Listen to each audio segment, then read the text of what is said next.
The United Arab Emirates has joined the list of countries in the region voicing their readiness to send ground troops to Syria, provided the US leads the operation. The Syrian government has said it would treat such a move as an act of aggression. More now with RT's Daniel Hawkins. After the first round of Syria talks abruptly broke down last week, we saw a wave of speculation that it could be because some states in the region are mulling a ground operation in the country. The latest indicator came from the Turkish president, who said, quote, "We don't want to fall into the same mistake in Syria as in Iraq back in 2003. The mistake, according to Erdogan, was not to join the invasion which toppled Saddam Hussein. Erdogan's signal that Turkey is ready to join the war in Syria, if asked, comes just hours after the United Arab Emirates said it's in favour of a ground invasion as well. Our position throughout that a real campaign against Daesh has to include ground elements. UAE joins a chorus of Arab states who've made similar statements in the past week. Here's Saudi Arabia, for example, saying it's ready to take part in a ground operation, but only if the US-led coalition agrees to take charge.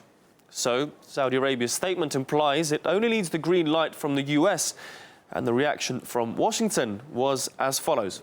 As we've said, we want members of the coalition against Daesh to look for ways to do more and to contribute more. So in general, additional capabilities lent to the coalition to go after Daesh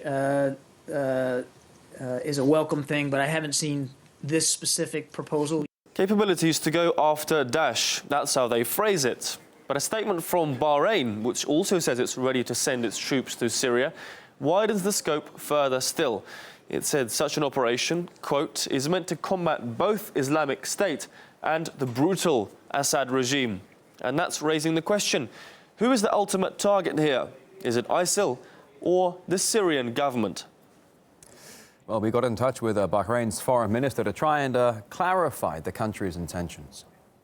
The remarks made by the Bahraini ambassador in London were misunderstood.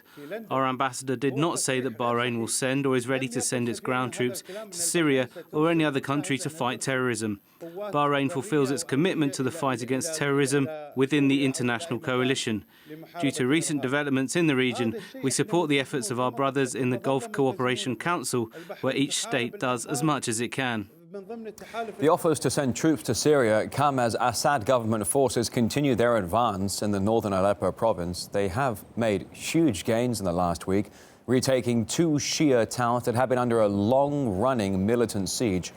We reached out to experts for their take on the Gulf country's commitment to a ground intervention.